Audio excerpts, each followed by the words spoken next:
یہاں تو کوئی اچھی خبر لائے گا، چونکہ وہ ہدہد پرندہ جاتا تھا تو خبریں لا کے دیتا تھا، ورنہ سزا دوں گا۔ اتنی دیر میں ہدہد بھی آ گیا۔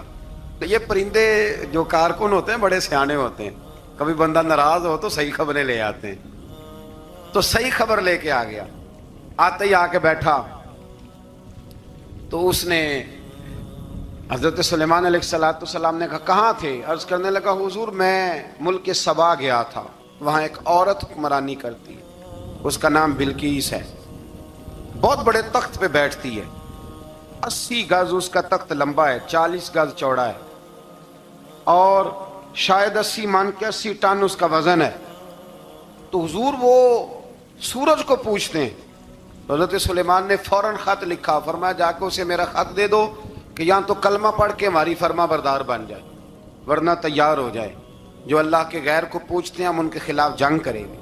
وہ جب لے کے گئے نا خط، یہ حدود گیا تو وہ میٹنگ کر رہی تھی، اس کے وزیر مشیر سارے بیٹھے تھے، اس نے جا کے خط پھینک دیا ملکہ بلقیس کی جھولی میں۔ اس نے خط پڑھا تو ڈر گئی، وزیروں کو بلایا۔ حضرت سلیمان، قرآن کہتا ہے حضرت سلیمان نے کہا تھا خط پھینک کے نا تو سائڈ پہ ہو کے سننا وہ کیا کہتا۔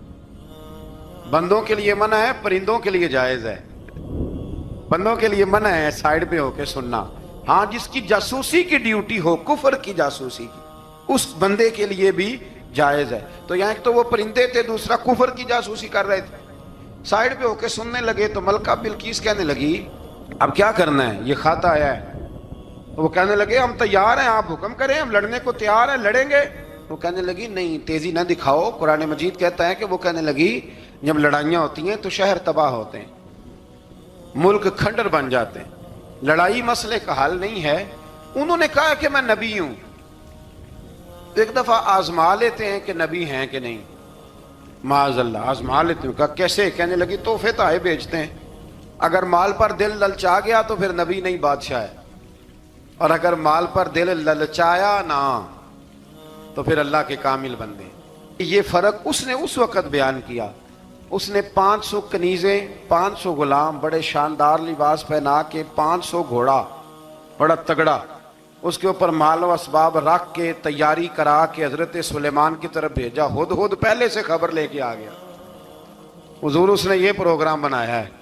وہ جب آیا سارا کچھ تو حضرت سلیمان دیکھ کے جلال میں آ گئے، فرمانے لگے اسے جا کے کہہ دو تو مجھے کیا تحفے بھیجے گی، میرے رب نے مجھے مالا مال فرمایا ہوا ہے، انہیں مالا مال کیا میرے مالک نے، جا اسے جا کے کہہ تو کیا تحفے دے گی۔ جب رب دیتا ہے تو پھر کوئی کمی نہ وہ نہیں چھوڑتا۔ بندے کیا دے سکتے ہیں، بندے تو بیچارے 10 دے کے تو 10 دن ان کی آنکھیں نہیں کھلتی۔ فرمایا جو اللہ نے جو دیا ہے کیا بات ہے اس کے دینے کی، تو فرمایا اسے کہو یا فرما بردار ہو کے آ جائے یا جنگ کے لیے تیار ہو جائے، ہم اسے اس کے شہر سے ذلیل کر کے نکال دیں گے۔ اس نے جا کے جب پیغام دیا تو اور ان لوگوں نے بھی آ کے بتایا کہ وہاں تو ہم عجیب منظر دیکھ کے آئے ہیں کہ جانور بھی ہاتھ باندھے کھڑے ہیں، وہاں تو جنات، سرکش جنات کھڑے ہیں، وہ بادشاہ نہیں وہ نبی ہیں۔ وہ جو 500 غلام اور 500 کنیزیں گئی تھی حوال سنایا آ کے۔ تو ملکہ بلقیس نے پھر خط لکھا کہ میں فرما بردار ہو کے آ رہی ہوں۔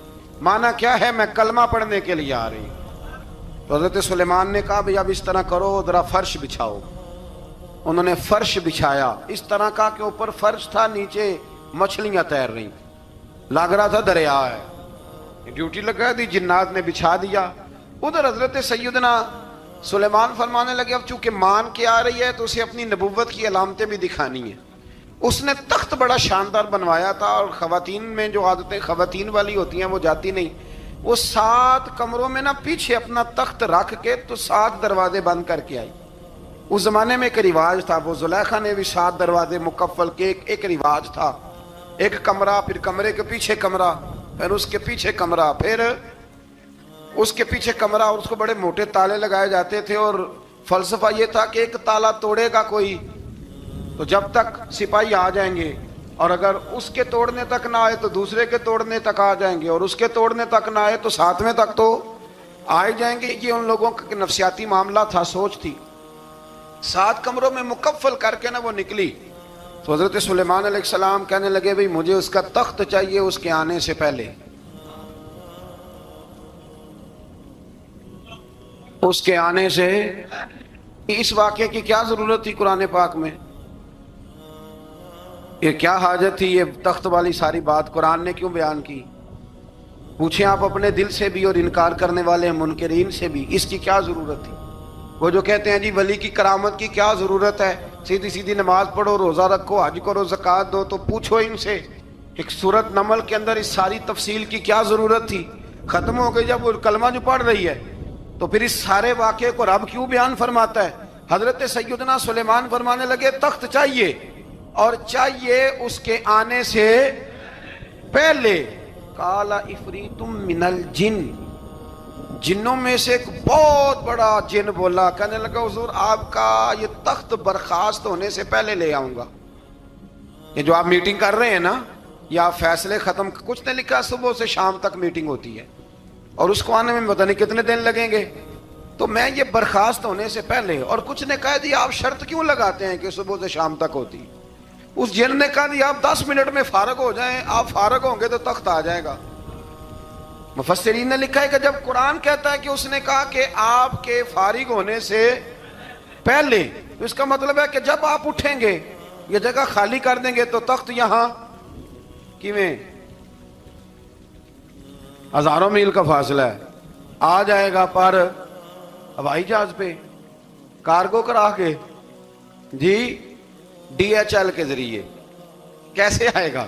وہ آئے گا تو بس آئے گا۔ تو حضرت سلیمان کی تو بادشاہت تھی نا زمانے پہ، فرمانے لگے نہیں نہیں تو لیٹ ہے، تو لیٹ ہے، تو ہمیں جانتا ہی نہیں، ایٹ سٹ تے پکھڑا کوار گندل، اسی اور بھی بوٹیاں جاننے ہاں، یہ تو لیٹ ہے، ابھی ہماری طاقت اس سے زیادہ ہے۔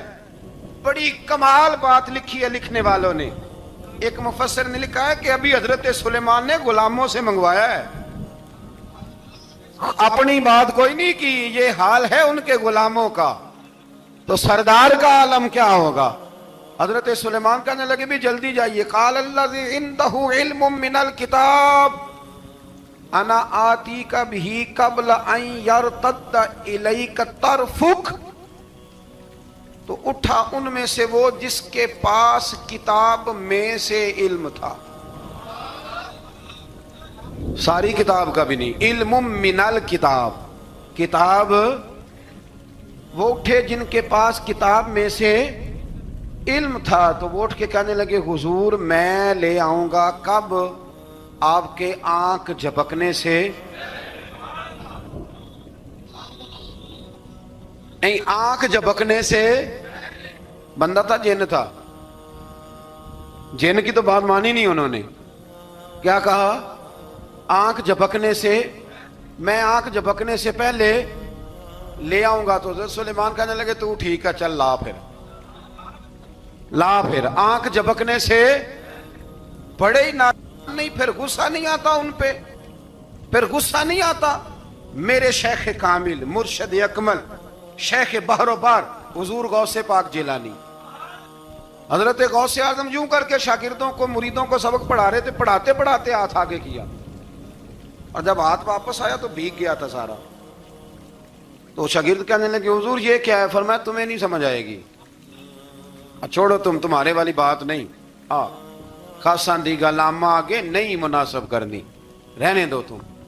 کچھ وقت گزرا تو کچھ لوگ آ گئے، ابھی کلاس ختم نہیں ہوئی تھی، کپڑے بھیگے ہوئے ہو، وہ شاگرد پہلے ہی منتظر تھے، کہا تمہیں کیا ہوا؟ کہنے لگے دریا میں جا رہے تھے، اچانک ہچکولیں آنے لگے، تو ہم نے کوئی کسی بے عمل کا بازو تو نہیں نہ تھاما، ہم غوث اعظم کے ماننے والے ہیں، تو دریا میں کہا یا شیخ عبد القادر جیلانی شیئا للہ، اللہ کے راستے میں مدد کرو۔ تو کہنے لگے بس ایک ہاتھ ہی آیا ہے، اور یوں کشتی کھینچ کے باہر نکالی ہے۔ تو اب وہ شاگرد سارے چپ کر گئے، کہنے لگے جواب کیوں نہیں دیتے؟ انہوں نے کہا تم نے ہاتھ دیکھا ہے پہنچتا ہوا، اور ہم نے ہاتھ دیکھا ہے یہاں سے جاتا ہوا، تم نے پہنچتا ہوا دیکھا ہے، تو ہم نے حضرت بہاؤالحق نقشبند بخاری، ان کی ایک مریدنی تھی، اوپر چبارے پہ کسی نے اس کی عزت پہ ہاتھ ڈالا، چبارے پہ اوپر والی منزل پہ، اس مریدنی نے اپنی عزت بچانے کے لیے چھلانگ لگا دی، جب وہ نیچے گر رہی تھی تو حضرت بہاؤالحق نقشبند بخاری پہنچ گئے،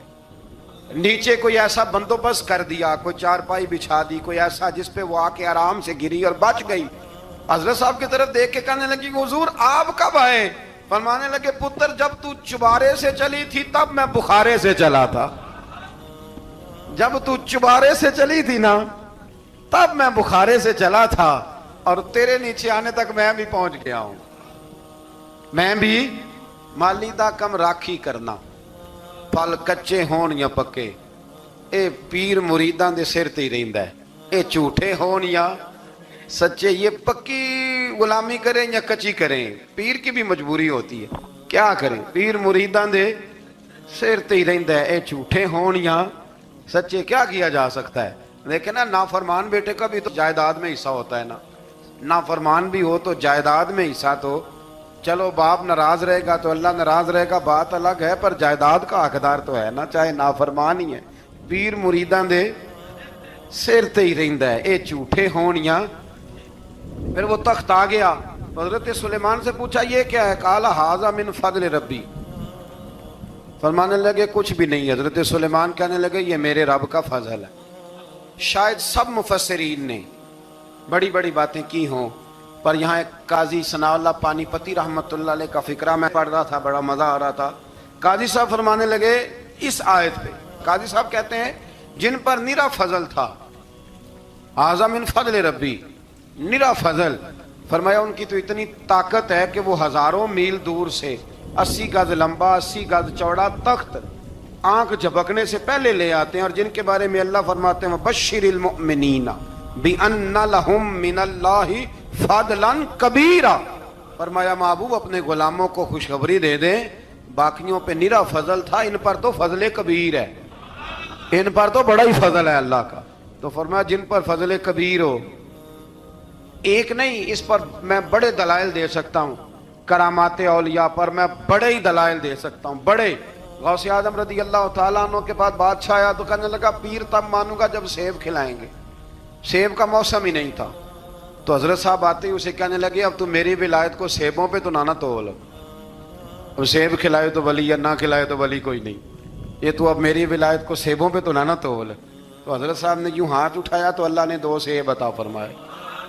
تو وہاں جملہ ہے حضور غوث اعظم کا، فرمانے لگے اگر اللہ حضرت مریم سلام اللہ جو بنی اسرائیل کی ولیہ ہیں، ولی ہے نا، وہ نبی تو نہیں نا، عورت نبی نہیں ہو سکتی، فرمایا اگر اللہ انہیں بغیر موسم کے پھل دے سکتا ہے میں تو محمد عربی کا نوکر ہوں۔ فرمایا اب نہ 2 سیب آئے تھے، تو وہ کہنے لگا میرے تو دل میں 1 سیب تھا نا، تو حضور غوث اعظم نے نا 1 سیب مجھے دیا، 1 میں نے کھایا تو 1 غوث پاک کھانے لگے، کہتے ہیں میں نے وہ منہ میں رکھا ذرا ترش تھا، تو میرے چہرے کا وہ رنگ دیکھ کے نا، اثر دیکھ کے کہ تلخی محسوس، تو غوث اعظم کہنے لگے میرے والا کھا۔ 1 انہوں نے کاٹ کے ٹکڑا دیا، کہتے کھایا تو بڑا میٹھا تھا، تو میں نے کہا حضور آئے تو دونوں ہی غیب سے ہیں، آپ کے والا میٹھا ہے میرے والا کڑوا ہے، تو آپ فرمانے لگے آئے تو دونوں غیب سے تھے، پر ایک کو ذرا ظالم کے ہاتھ لگ گئے ہیں نا، اس کو تنبیہ بھی کر دی کہ ظلم سے باز آ جا، تنبیہ بھی کر دی، فرمایا ہاتھ ظالم کے لگے اس لیے ترش ہو گیا، سیانا بن، 1 نہیں 20 درجنوں، لیکن پتہ نہیں کیوں لوگ اڑ گئے، پتہ نہیں کیوں کڑ کے آ گئے کرامت اولیاء کے معاملے میں۔ بالکل ابھی کسی حدیث میں یہ نہیں آیا کہ اس زمانے میں ولی ہوں گے تو اس زمانے میں ولی نہیں ہوں گے، حضور نے فرمایا میری امت کبھی گمراہی پر جمع نہیں ہوگی۔ اقبال کہتے ہیں اولیاء کیا ہوتے ہیں؟ اولیاء کیا ہیں؟ جواسیس القلوب۔ اقبال کہتا ہے ولی کا بہت بڑا ولی تم نے دیکھنا ہو تو اسے دیکھو جو تیرے دل کا جاسوس ہے۔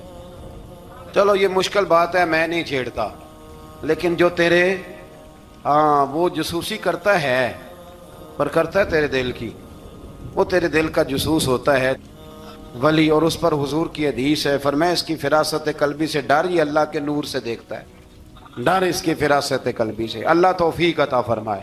12 اس ولی کا نام تھا آصف بن برخیہ۔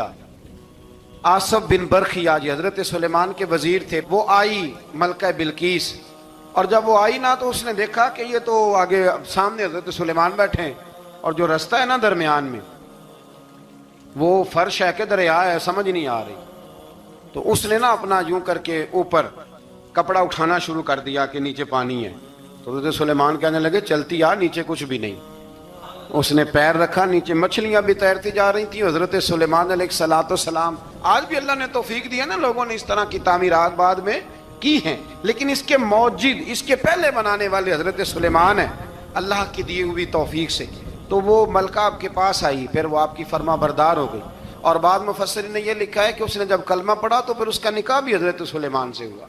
حضرت سیدنا لقمان اپنے بیٹے کو نصیحت کرتے ہیں، اور قرآن مجید نے سورہ لقمان کے اندر آپ کی ان نصیحتوں کا ذکر فرمایا ہے. اللہ کریم نے ارشاد فرمایا کہ حضرت لقمان ان کی جو بات انہوں نے اپنے بیٹے کے ساتھ کی، فرمایا وَلَا تُصَعِّرْ خَدَّكَ لِلنَّاسِ، اے میرے بیٹے لوگوں کے ساتھ اپنے رخ کو نہ پھیرا کر، غرور کے ساتھ اپنے لب و لہجے کو پھیر نہ لیا کر لوگوں کی طرف سے.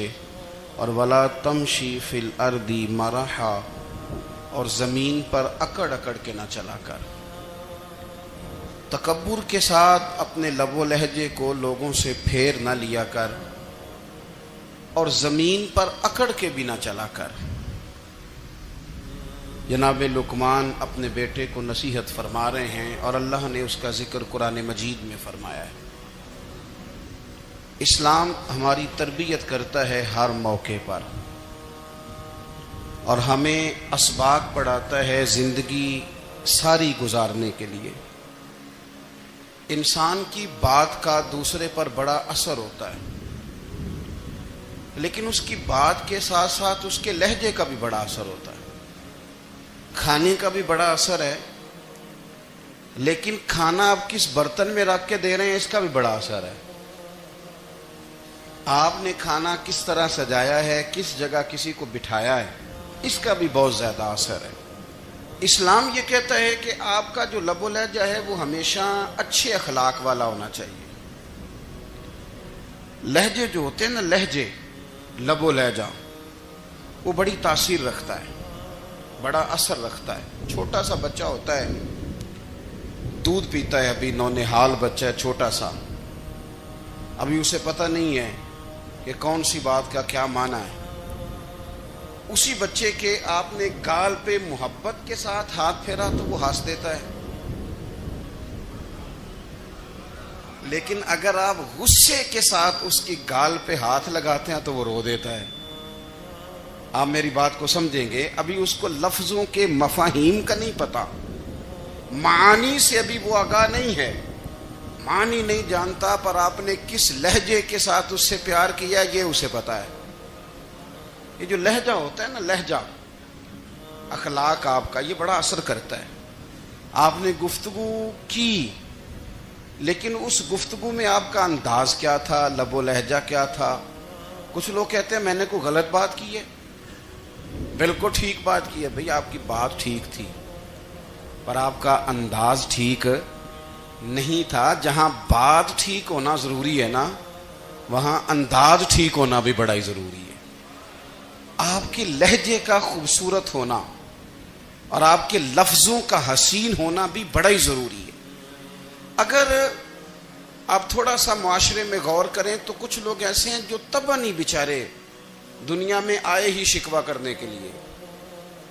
ان کے لہجے سے نہ ترش روئی برستی ہے، تلخی ہے.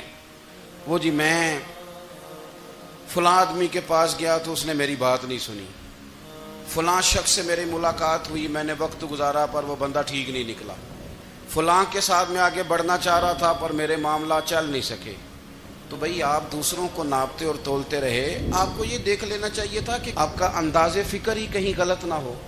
لہجے، اخلاق، یہ آپ کے لفظوں سے بھی زیادہ اثر بعض اوقات رکھتے ہیں. کسی نے کہا تھا کہ میرے لہجے میں غرور آیا تھا، اس کو حق تھا کہ شکایت کرتا تھا. میرے لہجے میں کچھ ایسا کہ جس پہ وہ بیچارہ پریشان ہو گیا، اب اس کا حق بنتا تھا وہ اس پہ شکایت کرتا. تو میرے عزیز، آپ بات کو یاد رکھیں گے کہ جو اخلاق ہے، آپ کا جو اخلاق ہے، جو آپ کا کردار ہے، وہ اپنی ایک خوبصورتی رکھتا ہے. اس لیے میرے نبی پاک صلی اللہ تعالی علیہ وآلہ وسلم نے فرمایا تم میں کامل مومن وہ ہے جس کا اخلاق زیادہ اچھا ہے. جو کہانیاں زیادہ سناتا ہے وہ نہیں، جو اپنی خدمات زیادہ بتاتا ہے وہ نہیں، جو باقی سب کی نفی کر کے کہتا ہے کہ دنیا میں کوئی بندہ ٹھیک نہیں، صرف میں ٹھیک ہوں، وہ والا بندہ نہیں، بلکہ فرمایا جس بندے کا اخلاق زیادہ اچھا ہے۔ اخلاق دیکھیں، یہ جو آپ کا لہجہ ہوتا ہے نا، یہ بہت زیادہ اثرات مرتب کرتا ہے آپ کے گھر پہ بھی باہر بھی۔ آپ اگر اپنی گفتگو میں باڈی لینگویج کو تھوڑا سا اچھا رکھیں، کچھ لوگ ایسے ہوتے ہیں جو بات بڑی صحیح کرتے ہیں پر کچھ زیادہ ہی باتیں کرتے ہیں، تو وہ زیادہ باتیں کرنے کی وجہ سے ان کی جو صحیح باتیں ہوتی ہیں ان کا بھی وزن خراب ہو جاتا ہے، کیونکہ وہ زیادہ باتیں کرتے ہیں، ہر وقت بولتے ہیں، ہر وقت بات کرتے ہیں، تو جب وہ ٹھیک بات بھی کر رہے ہوں تب بھی ان کی بات کا لوگ اثر قبول نہیں کرتے۔ لیکن اگر ان کا لہجہ باوقار ہو، بات وہ تھوڑی کریں پر جتنی کریں ذرا سونی کر کے کریں، گفتگو میں خود بخود اثر پیدا ہو جائے گا، بات اچھی لگے گی۔ اخلاقی رویے اگر لوگوں کے زیادہ اچھے ہو جائیں، ایک تو مسکرانے کا بل کوئی نہیں آتا، اس کے پیسے کوئی نہیں لگتے، اور یہ بھی شکر ہے ابھی تک اس پر ٹیکس بھی کوئی نہیں، یہ بھی مقام تشکر ہے۔ تو اگر آپ بات کریں اور اس میں تھوڑی سی مٹھاس پیدا کر لیں، آپ تھوڑی سی بات میں نا مٹھاس، میرے ایک کلاس فیلو ہیں تو وہ تقریر کر رہے تھے اور میں سن رہا تھا، تو مجھے بعد میں کہنے لگے آپ تبصرہ کریں میں نے کیسی تقریر کی ہے۔ یہ ہوتا ہے نا جی، بعض اوقات دوست بیٹھتے ہیں بے تکلف تو کئی دفعہ کچھ باتیں ایسی ایک دوسرے کے ساتھ کرتے ہیں، تو مجھے کہنے لگے آپ بتائیں کہ میں بات کر رہا تھا تو کیسی تھی؟ تو میں نے کہا جب آپ بات کر رہے تھے تو میں ڈر رہا تھا، مجھے لگ رہا تھا کہیں آپ لڑ نہ پڑیں۔ بھئی آپ اطمینان سے بات کریں، آپ تسلی سے بات کریں، آپ خندہ پیشانی کے ساتھ بات کریں۔ میرے نبی پاک صلی اللہ تعالی علیہ وسلم نے فرمایا، مسلم شریف کی حدیث ہے، حضور فرماتے ہیں نیکی کو کبھی چھوٹا نہیں سمجھنا، نیکی کو حقیر نہیں سمجھنا، کچھ نہ ہو سکے تو اپنے بھائی سے مسکرا کے بات ہی کر لیا کرو، بات کرو تو تمہارے لہجے میں ترش روئی نہ ہو۔ بعض اوقات آپ تلخ بات کرتے ہیں، آپ کا لہجہ تلخ ہوتا ہے تو آپ کی صحیح بات بھی قبول نہیں کی جاتی، لیکن اگر آپ کے لہجے میں مسکراہٹ ہو، آپ کے لہجے کے اندر خوبصورتی ہو، تو آپ کے اپنے بھی آپ کے بیگانے بھی سب کے سب آپ کی بات کو تسلی کے ساتھ سمجھنا وہ گوارا کریں گے۔ اسی طریقے سے ہمارا دل کرتا ہے کہ لوگ ہماری بات سنیں، ہمارے گرویدہ ہوں، ہم جو پیغام دینا چاہتے ہیں وہ پیغام لوگ اچھے طریقے سے قبول کریں، اس پر لوگوں کی توجہ زیادہ ہو، یہ ہمارا شوق ہوتا ہے۔ اور دنیا میں اب تو فیمس ہونے کا شوق بڑا بڑھ گیا ہے، اب بڑا بڑھ گیا ہے۔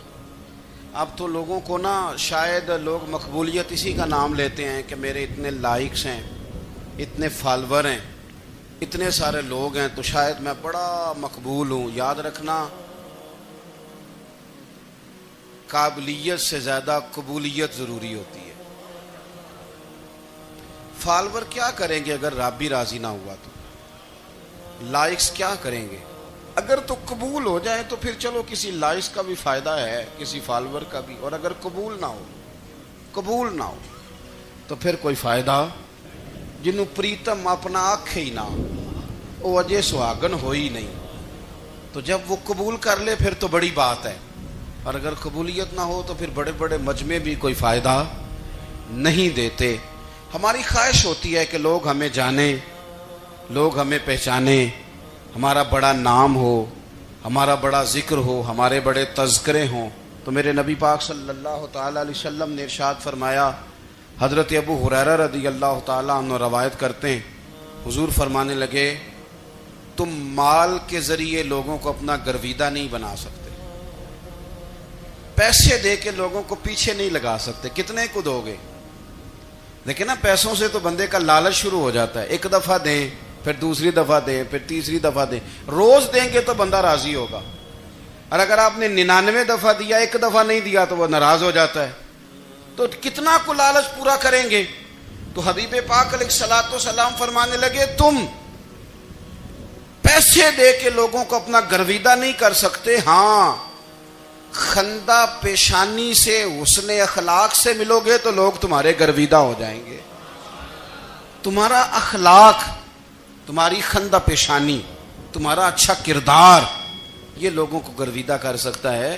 مال و دولت سے لوگ گرویدہ نہیں ہوتے. تو ہمارا وہ جو روزمرہ کا لوگوں کے ساتھ تعلق ہے، لب و لہجہ ہے. میں نے دیکھا ہے بہت سارے لوگ ایسے ہیں جن کے ساتھ لوگ آنا جانا، ملنا بیٹھنا آہستہ آہستہ چھوڑ دیتے ہیں. اور وہ کس لیے چھوڑ دیتے ہیں؟ وہ ان کے رویے کی وجہ سے چھوڑ دیتے ہیں، ان کے انداز فکر کی وجہ سے چھوڑ دیتے ہیں، ان کے شکووں کی وجہ سے چھوڑ دیتے ہیں. مزاج ہوتا ہے نا ہمارا کہ ہمیں شوق ہوتا ہے تعلق زیادہ لوگوں کے ساتھ ہو، اور پھر یہ بھی شرط ہوتی ہے کہ میں جس کے پاس جاؤں وہ مجھے یہی کہے کہ تو میرے ساتھ ہی پیار کر. ایک صاحب مجھ سے کہنے لگے کہ یہ میں محفل کراتا ہوں، آپ بھی تشریف لائیں، اور میں 20 علماء کو بلا چکا ہوں اور بڑے بڑے نامور نام انہوں نے میرے سامنے لیے. میں نے ان سے پوچھا کہ جو نام آپ نے لیے ہیں اور آپ کی تصویریں بھی ساتھ ہیں، میں الحمدللہ تسلیم کر گیا ہوں آپ کی بات کو، لیکن سوال میرا یہ تھا کہ کیا آپ نماز بھی پڑھتے ہیں؟ 21 علماء کو آپ نے بلایا یا 20 کو بلایا اور بڑے بڑوں کو بلایا، اور مجھے بھی آپ دعوت پیش کر رہے ہیں، تو نمازی بھی آپ ہیں، نمازی بھی ہیں. کہنے لگے آپ دعا کریں میں نماز پڑھنا شروع کر دوں. میں نے ان سے کہا خدا کے بندے، اب اگر تو کسی اور کو بتائے گا کہ 20 اتنے بڑے لوگوں سے میرا تعلق کر پڑتا میں نماز بھی نہیں، تو لوگ کیا سوچیں گے کہ 21 مولوی مل کے بھی ایک بندے کو نمازی نہیں بنا سکے. تو آپ اپنے لب و لہجے سے صرف باتوں سے گرویدہ کسی کو کر لیں گے. آپ یہ دیکھیں کہ اخلاق کس طرح کا ہے، لہجہ کس طرح کا ہے، آپ کی بات کرنے کا انداز کتنا حسین ہے، اس لفظ کے اندر حسن کتنا زیادہ ہے. نبی پاک صلی اللہ علیہ وسلم بھی تبلیغ فرماتے، ہم بھی تبلیغ کرتے ہیں. میں اور آپ جب تبلیغ کرتے ہیں تو اس تبلیغ کے اندر شکوہ ہوتا ہے اور تنقید ہوتی ہے، اور بعض جگہ میں نے یہ بھی دیکھا ہے کہ طنز ہوتا ہے. طنز، ہم دوسرے کو دین کی دعوت رہے ہیں، لیکن ہمارے لب و لہجے سے طنز اور ترش روئی چھلکتی ہے. تو دولت کے پیچھے لگ گیا ہے، تو بالکل جاہل ہے، تو بالکل تیرے خاندان میں سے بھی کوئی نہیں ادھر آتا. آپ طنز کر رہے ہیں، آپ دعوت دین نہیں دے رہے. دعوت دین تو گلدستے میں رکھ کے پیش کی جاتی ہے، اس کی تو ایک خوبصورتی ہے، اس کا تو ایک حسن ہے، اس کی تو اپنی ایک جاذبیت ہے، اس کی اپنی ایک نورانیت ہے. صحابہ کرام علیہم رضوان فرماتے ہیں کہ حضرت سعد بن معاذ رضی اللہ تعالیٰ عنہ کا جنازہ تھا. اللہ کے پیارے محبوب صلی اللہ تعالیٰ علیہ وسلم نے جنازے کی امامت فرمائی، اور جنازے کی امامت کے بعد ابھی نہ قبر کے تیار ہونے میں کچھ ٹائم باقی تھا، تو حضور زمین پہ تشریف فرما ہوئے. لوگ قبر کی تیاری میں ہیں. بعض اوقات ہوتا ہے نا ابھی قبر نہیں تیار ہوئی، تو کہتے ہیں کہ لکڑی کے ساتھ حضور نے زمین کریدنی شروع کر دی، اور دیر تک حضور نے چہرہ نور کو زمین کی طرف جھکائے رکھا، گویا زمین شرف دیدار حاصل کرتی رہی. دیر تک چہرہ نور جھکا رہا زمین کی جانب، حضور نے رخ نور کو پھیر لیا. صحابہ کہتے ہیں کہ ہم نہ بڑے، جب حضور ہمارے قریب ہوتے تھے تو ہمارا خیال ہوتا تھا کہ رحمت کی برکھا ہے، اپنے اپنے حصے کا کرم اڈیل لے اپنے اوپر. فرماتے ہیں منتظر تھے کہ حضور کب ہماری طرف رخ انور پھیریں اور ہم کریم سے کوئی بات سن سکیں. ارشاد فرماتے ہیں کہ ہم بڑے شدید منتظر تھے. دیر کے بعد نبی پاک علیہ الصلوۃ والسلام نے چہرہ انور اٹھایا، دیر کے بعد چہرہ انور اٹھایا. یہ دیکھیں تبلیغ ہو رہی ہے، اور جب حضور نے چہرہ انور اٹھایا تو آنکھوں میں آنسو تھے، رو رہے تھے. اور 3 دفعہ حضور نے فرمایا، چونکہ قبر تیار ہو رہی تھی، 3 دفعہ نبی کریم نے فرمایا لوگو قبر آخرت کی منزلوں میں سے پہلی منزل ہے، اس کی تیاری کر لو، اس کی تیاری کر لو، اس کی تیاری کر لو. 3 دفعہ حضور نے یہ جملے دہرائے. کیوں؟ ایک میں تبلیغ کرتا ہوں پر اس میں نہ درد ہے، نہ رونا ہے، نہ وہ لب و لہجہ. ایک حضور دعوت دے رہے ہیں قبر کی تیاری کی، لیکن اس میں آنسو ہیں، اس میں خاص رغبت ہے غلاموں کے لیے. تو اپنی زندگی کے اندر جو ہمارا انداز تکلم ہے، ہمارا انداز گفتگو ہے، میں کہا کرتا ہوں کہ ہم نا دین کے لیے جب کلام کر رہے ہوتے ہیں تو شدت ہوتی ہے ہمارے جملوں کے اندر. بعض مقامات شدت کے ہوتے ہیں. آپ جہاد کی بات کر رہے ہیں, ناموس رسالت کی بات کر رہے ہیں, تو کسی جگہ آپ کے لب و لہجے کے اندر شدت کا ہو جانا برا نہیں ہے, بلکہ وہ اچھا ہے. لیکن میرے عزیز, ہر وقت ہی کچھ لوگ تلخ ہیں. انہیں کسی وقت بھی آپ ان سے ملاقات کر لیں, وہ لوگ آپ کو پریشان ہی نظر آئیں گے. حضرت سیدنا عبداللہ ابن عمر رضی اللہ تعالیٰ عنہ روایت کرتے ہیں کہ نبی پاک صلی اللہ تعالیٰ علیہ وآلہ وسلم نے ارشاد فرمایا کہ جنت میں ایسے بھی کمرے ہوں گے, جنت میں کچھ ایسے کمرے, کچھ ایسے مکانات بھی ہوں گے کہ باہر کھڑے ہوں گے تو اندر نظر آئے گا, اور اندر کھڑے ہوں گے تو باہر نظر آئے گا.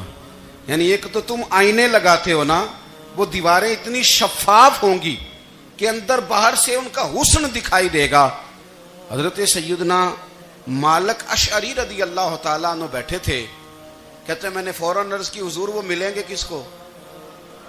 وہ جو اتنے حسین گھر ہوں گے کہ دیواریں ہی شیشے کی محسوس ہوں گی, اندر باہر سے حسن کے جلوے دکھائی دیں گے, حضور وہ ملیں گے کسے؟ تو اللہ کے پیارے محبوب علیہ السلام نے فرمایا وہ اس کو ملیں گے جو گفتگو اچھی کرے گا, جو گفتگو اچھی کرے گا, لب و لہجہ اخلاق والا ہوگا, گفتگو اچھی کرے گا, لوگوں کو کھانا کھلائے گا, اور جب لوگ سو رہے ہوں گے تو وہ اٹھ کے اپنے رب کی عبادت کرے گا. اس شخص کو وہ مکانات ملیں گے جن کی دیواریں آئینے کی مانند ہوں گی, جن کا حسن تازہ ہوگا, جن کو اللہ تبارک و تعالیٰ نے اپنے فضل سے مزین کیا ہوگا, سنوارا ہوگا. ہم اگر تھوڑی سی توجہ کریں نا, تو کئی دفعہ وقت گزر جاتا ہے, لہجہ نہیں بھولتا, لہجہ یاد رہتا ہے. آپ تو 2 منٹ کے لیے غصے میں تھے نا, تو آپ نے کوئی بات کر دی کسی غریب کو, کسی شخص کو,